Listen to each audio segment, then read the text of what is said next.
ರಾಷ್ಟ್ರಭಕ್ತರ ಬಳಗ ಮತ್ತು ಶನೇಶ್ವರ ದೇವಾಲಯ ಸಮಿತಿಯ ಸಂಯುಕ್ತಾಶ್ರಯದಲ್ಲಿ ಇಂದು ನಗರದ ಶುಭಮಂಗಳ ಸಮುದಾಯ ಭವನದಲ್ಲಿ ಎಸ್ಐಆರ್ ಪ್ರಕ್ರಿಯೆ ಯಶಸ್ವಿಗೊಳ್ಳಲು BLA2 ಕಾರ್ಯಕರ್ತರ ಸಮಾವೇಶ ಹಾಗೂ ಎಸ್ಐಆರ್ ಮಾಹಿತಿ ಕೇಂದ್ರದ ಉದ್ಘಾಟನೆಯನ್ನು ನೆರವೇರಿಸಲಾಯಿತು. ಉದ್ಘಾಟನೆ ನೆರವೇರಿಸಿ ಖ್ಯಾತ ವಕೀಲರು ಹಾಗೂ ಸಾಹಿತಿಗಳಾದ MR ಸತ್ಯನಾರಾಯಣ್ ಮಾತನಾಡಿ, ಎಸ್ಐಆರ್ ಯಾವುದೇ ಗ್ಯಾರಂಟಿಗಾಗಿ ಅಲ್ಲ, ಇದು ರಾಜಕೀಯ ಪಕ್ಷದ ಕಾರ್ಯಕ್ರಮವೂ ಅಲ್ಲ. ಜಗತ್ತಿನ ಅತಿ ದೊಡ್ಡ ಮತ್ತು ಶ್ರೇಷ್ಠ ಪ್ರಜಾಪ್ರಭುತ್ವ ರಾಷ್ಟ್ರೀಯವಾದ ಭಾರತದ ಯಾರೊಬ್ಬರೂ ಕೂಡ ಮತದಾನದಿಂದ ವಂಚಿತರಾಗಬಾರದು ಮತ್ತು ಹೊರದೇಶದಿಂದ ಅನಧಿಕೃತವಾಗಿ ಬಂದು ಇಲ್ಲಿ ಮತ ಚಲಾಯಿಸಿ ಪ್ರಜಾಪ್ರಭುತ್ವ ವ್ಯವಸ್ಥೆಯನ್ನು ಬುಡಮೇಲು ಮಾಡಬಾರದು ಎನ್ನುವ ಉದ್ದೇಶಕ್ಕೆ ಕೇಂದ್ರ ಚುನಾವಣಾ ಆಯೋಗ ದೇಶಾದ್ಯಂತ ಎಸ್ಐಆರ್ ಮತದಾರರ ಶೀಘ್ರ ಪರಿಷ್ಕರಣಾ ಪ್ರಕ್ರಿಯೆಯನ್ನು ಆರಂಭಿಸಲಾಗಿದೆ. ಈ ಬಗ್ಗೆ ಸಾರ್ವಜನಿಕರಲ್ಲಿ ಅನೇಕ ಗೊಂದಲಗಳಿವೆ. ಗೊತ್ತಿಲ್ಲದವರು ತರಾತುರಿಯಲ್ಲಿ ಎಸ್ಐಆರ್ ಫಾರಂ ಅನ್ನು ಭರ್ತಿ ಮಾಡಿಕೊಟ್ಟರೆ ಅದು ಪಟ್ಟಿಯಿಂದ ಸಣ್ಣ ತಪ್ಪುಗಳಿದ್ದರೂ ಸಹ ಮತದಾನದಿಂದ ವಂಚಿತರಾಗುವ ಸಾಧ್ಯತೆ ಇದೆ. ಅದಕ್ಕಾಗಿ ರಾಷ್ಟ್ರಭಕ್ತರ ಬಳಗ ಎಸ್ಐಆರ್ ಫಾರಂ ಅನ್ನು ಭರ್ತಿ ಮಾಡುವ ಬಗ್ಗೆ ಮತ್ತಿತರ ಸಂಬಂಧಿತ ಪ್ರಕ್ರಿಯೆಗಳ ಬಗ್ಗೆ ಅರಿವು ಮೂಡಿಸಲು ಈ ಕಾರ್ಯಕ್ರಮವನ್ನು ಹಮ್ಮಿಕೊಳ್ಳಲಾಗಿದೆ. ಇದೊಂದು ರಾಷ್ಟ್ರದ ಹಿತದೃಷ್ಟಿಯಿಂದ ಅಭೂತಪೂರ್ವ ಕಾರ್ಯಕ್ರಮವಾಗಿದೆ ಎಂದರು. ರಾಷ್ಟ್ರಭಕ್ತರ ಬಳಗದ ಪ್ರಮುಖರಾದ ಮಾಜಿ ಉಪಮುಖ್ಯಮಂತ್ರಿ KS ಈಶ್ವರಪ್ಪ ಮಾತನಾಡಿ, ಎಸ್ಐಆರ್ ರಾಜಕೀಯ ಚಟುವಟಿಕೆಯಲ್ಲ. ಅನೇಕ ಮುಸ್ಲಿಂ ಸಮುದಾಯದವರು 2-3 ಕಡೆಗಳಲ್ಲಿ ಮತ ಹಾಕಿದ್ದಾರೆ ಎಂಬ ದೂರು ಕೇಳಿಬರುತ್ತಿದೆ. ಅದಕ್ಕೆ ಉತ್ತರವೇ ಎಸ್ಐಆರ್. ಕಾಂಗ್ರೆಸ್ಸಿನವರು ಒಂದೇ ಸಮುದಾಯದ ಮತದಾರರಿಗೆ ಒಂದೆಡೆ ಕೂಡಿ ಹಾಕಿ BLOಗಳನ್ನು ಅಲ್ಲಿಯೇ ಕರೆಸಿ ಅವರೇ ಫಾರಂ ತುಂಬಿ ಮತದಾರರ ಪಟ್ಟಿಯಲ್ಲಿ ಹೆಸರು ಸೇರಿಸಿದ್ದಾರೆ. ಕಾಂಗ್ರೆಸ್ ಸರ್ಕಾರವೇ ಇದಕ್ಕೆ ಆದೇಶ ನೀಡಿದೆ ಎಂಬ ಸಂಶಯ ಕಾಡುತ್ತಿದೆ. ಬಿಹಾರ, ಪಶ್ಚಿಮ ಬಂಗಾಳ, ಹರಿಯಾಣ ಭಾಗದಲ್ಲಿ ಹಿಂದೆ ಕಾಂಗ್ರೆಸ್ ಈ ರೀತಿ ಮಾಡಿಯೇ ಅಧಿಕಾರಕ್ಕೆ ಬಂದಿತ್ತು. ಪಶ್ಚಿಮ ಬಂಗಾಳದ ಚುನಾವಣೆಯ ನಂತರ 25 ಲಕ್ಷಕ್ಕೂ ಹೆಚ್ಚು ಬಾಂಗ್ಲಾ ವಲಸಿಗರು ಸಾಲುಗಟ್ಟಿ ಬಾಂಗ್ಲಾಕ್ಕೆ ವಾಪಸ್ಸು ತೆರಳುತ್ತಿರುವುದನ್ನು ನಾವು ನೋಡಿದ್ದೇವೆ. ಅಲ್ಲಿ 25 ಲಕ್ಷ ಅನಧಿಕೃತ ಮತದಾರರನ್ನು ಪಟ್ಟಿಯಿಂದ ತೆಗೆದುಹಾಕಲಾಗಿತ್ತು. ಎಸ್ಐಆರ್ ಪ್ರಕ್ರಿಯೆ ಈ ದೇಶದ ಪ್ರಜೆ ಹೌದಾ ಅಲ್ಲವಾ ಎನ್ನುವುದನ್ನು ದೃಢಪಡಿಸುತ್ತದೆ. BLOಗಳು ಮನೆ ಮನೆಗೆ ಬರಬೇಕು. ಬಂದಿಲ್ಲದಿದ್ದರೆ ಕಾರ್ಯಕರ್ತರೇ ಅವರಿಗೆ ನೆರವು ನೀಡಿ ಎಸ್ಐಆರ್ ಪ್ರಕ್ರಿಯೆಗೆ ಸಹಕರಿಸಬೇಕು. BLOಗಳೇ ಅವರಿಗೆ ಎಲ್ಲಾ ವಾರ್ಡ್ಗಳಲ್ಲೂ ರಾಷ್ಟ್ರಭಕ್ತರ ಬಳಗ ತರಬೇತಿ ನೀಡಿದ್ದು ಅಧಿಕೃತವಾಗಿ ಟ್ಯಾಗ್ ಅನ್ನು ಕೂಡ ನೀಡಿದೆ.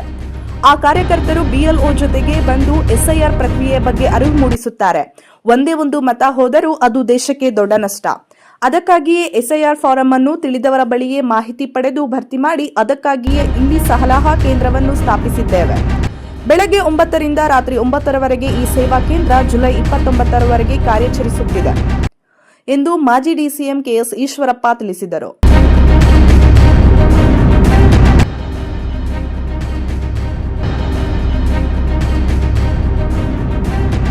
ಒಂದು ಸಣ್ಣ ಬ್ರೇಕ್ನ ನಂತರ KS ಈಶ್ವರಪ್ಪ ಏನು ಹೇಳಿದ್ರು ಕೇಳೋಣ ಬನ್ನಿ.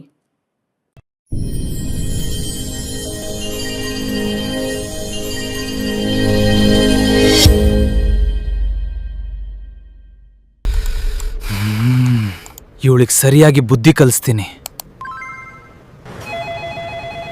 ನನ್ನ ಫೋಟೋನ ಎಡಿಟ್ ಮಾಡಿ ಶೇರ್ ಮಾಡಿದ್ದಾರೆ. ಮಹಿಳೆಯ ಗೌರವಕ್ಕೆ ಧಕ್ಕೆ ತರುವಂತೆ ಫೋಟೋ ಎಡಿಟ್ ಮಾಡಿ ಶೇರ್ ಮಾಡೋದು ಗಂಭೀರ ಸ್ವರೂಪದ ಅಪರಾಧ. ನಿನ್ನ ಮೇಲಿನ ಆರೋಪಕ್ಕೆ ಕಠಿಣ ಕ್ರಮ ಜರುಗಿಸಲಾಗ್ತದೆ. ಪ್ರಕರಣ ದಾಖಲಿಸಿ ನ್ಯಾಯಾಲಯಕ್ಕೆ ಹಾಜರುಪಡಿಸ್ತಿವೆ. ನ್ಯಾಯಾಲಯದ ವಿಚಾರಣೆಯಲ್ಲಿ ತಪ್ಪು ಸಾಬೀತಾದರೆ ಆರೋಪಿಗೆ ದೀರ್ಘಾವಧಿ ಜೈಲು ಶಿಕ್ಷೆ ಮತ್ತು ಭಾರೀ ದಂಡ ವಿಧಿಸಲಾಗುತ್ತದೆ.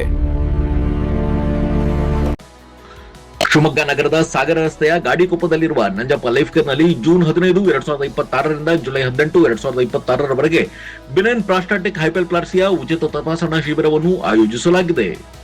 ಸೋಮವಾರದಿಂದ ಶನಿವಾರದವರೆಗೆ ಪ್ರತಿದಿನ ಬೆಳಗ್ಗೆ 10:30ರಿಂದ ಸಂಜೆ 3:30ರವರೆಗೆ ಈ ಶಿಬಿರ ನಡೆಯಲಿದೆ. 60 ವರ್ಷ ಮೇಲ್ಪಟ್ಟ ಹಿರಿಯರಲ್ಲಿ ಹೆಚ್ಚಾಗಿ ಕಂಡುಬರುವ ಪ್ರಾಸ್ಟೇಟ್ ಗ್ರಂಥಿ ಹಿಗ್ಗುವಿಕೆ ಸಮಸ್ಯೆಗೆ ಪ್ರಖ್ಯಾತ interventional radiologist doctor Nishita SH ಅವರು ಈ ಶಿಬಿರದಲ್ಲಿ ಉಚಿತ ಸಮಾಲೋಚನೆಯನ್ನು ನಡೆಸಲಿದ್ದಾರೆ. ಪದೇ ಪದೇ ಮೂತ್ರ ವಿಸರ್ಜನೆ, ಮೂತ್ರದ ವೇಳೆ ಉರಿ, ಮೂತ್ರದಲ್ಲಿ ರಕ್ತ ಹಾಗೂ ಕೆಳ ಹೊಟ್ಟೆ ನೋವಿನಂತಹ ಲಕ್ಷಣಗಳಿರುವವರು ಈ ಶಿಬಿರದ ಸದುಪಯೋಗವನ್ನು ಪಡೆದುಕೊಳ್ಳಬಹುದು. ಹೆಚ್ಚಿನ ಮಾಹಿತಿ ಹಾಗೂ ಅಪಾಯಿಂಟ್ಮೆಂಟ್ಗಾಗಿ ಸಂಪರ್ಕಿಸಿ Nanjappa life care, Gadikoppa, Shivamogga. Mobile ಸಂಖ್ಯೆ 8050616525.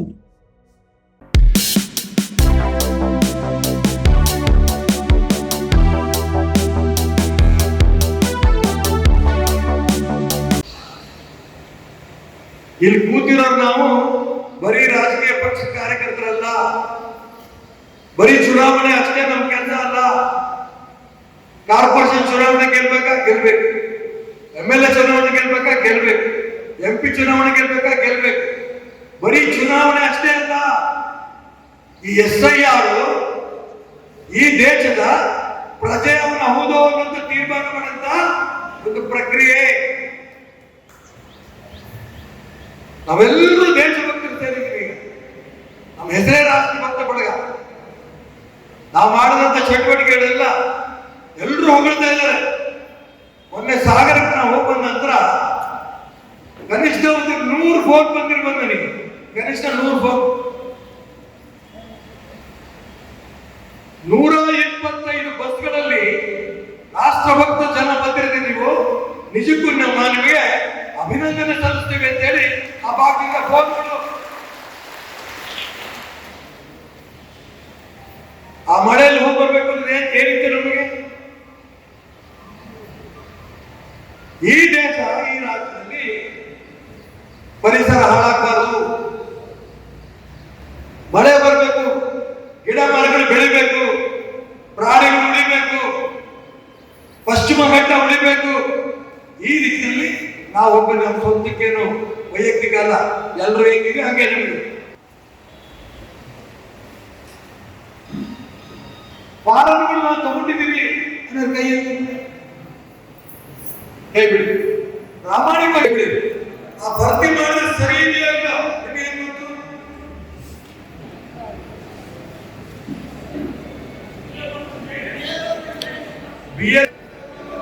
ನಾನು ಅದಕ್ಕೋಸ್ಕರ ಇಲ್ಲಿರೋರೆಲ್ಲರೂ ಕೂಡ ಒಂದು ತುಂಬಾ ಸ್ಪಷ್ಟವಾಗಿ ದೇವಸ್ಥಾನ ಸಮಿತಿ ಪ್ರಮುಖರು ಬಂದಿದ್ದಾರೆ.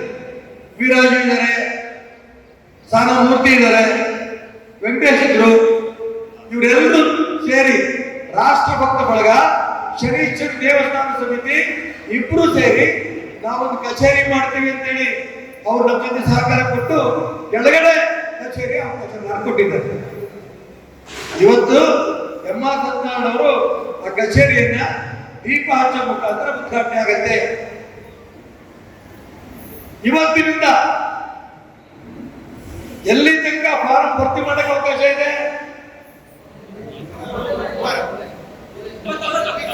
ಈ ತಿಂಗಳು 29ನೇ ತಾರೀಕು ಅಲ್ಲಿ ತನಕ ನಮ್ಮ ಫಾರಂ ಭರ್ತಿ ಮಾಡಕ್ಕೆ ನಮ್ಗೆ ರಾಜ್ಯದಲ್ಲಿ ಅವಕಾಶ ಇದೆ. ಫಾರಂ ಅನ್ನು ನೀವು ಮುಂದಕ್ಕೆ ಹೋಗ್ಬೇಡಿ. ಯಾರು ಫಾರಂ ತಗೊಳ್ಳಲ್ಲ ಅವನ್ ಫಾರಂ ಕೊಡಿಸಿ ಅವನ ಹತ್ರ BLOಗೆ ಕರ್ಕೊಂಡು ನೀವೆಲ್ಲ ದುಡ್ಡು ಹಾಕ್ಬೇಡಿ. ಮನೆ ಮನೆಗೆ BLO ಕರ್ಕೊಂಡು ಹೋಗಿ ಆ ಮನೆಯಲ್ಲಿರುವಂತ ಮತದಾರರಿಗೆ ಫಾರಂ ಕೊಡಿಸಿ ಅವರೇ ಮಕ್ಕಳು ಅದನ್ನ ಅವನಿಗೆ ಭರ್ತಿ ಮಾಡಕ್ ಬರಲಿಲ್ಲ ಅಂದ್ರೆ ನಮ್ಮ ಕಚೇರಿಗೆ ಅವನಿಗೆ ಕರ್ಕೊಂಡ್ಬೇಡಿ. ನೀವು ಭರ್ತಿ ಮಾಡಬೇಡಿ. ಈ ಕಚೇರಿನಲ್ಲಿ ಶ್ರೀಕಾಂತ್ ಇರ್ತಾರೆ,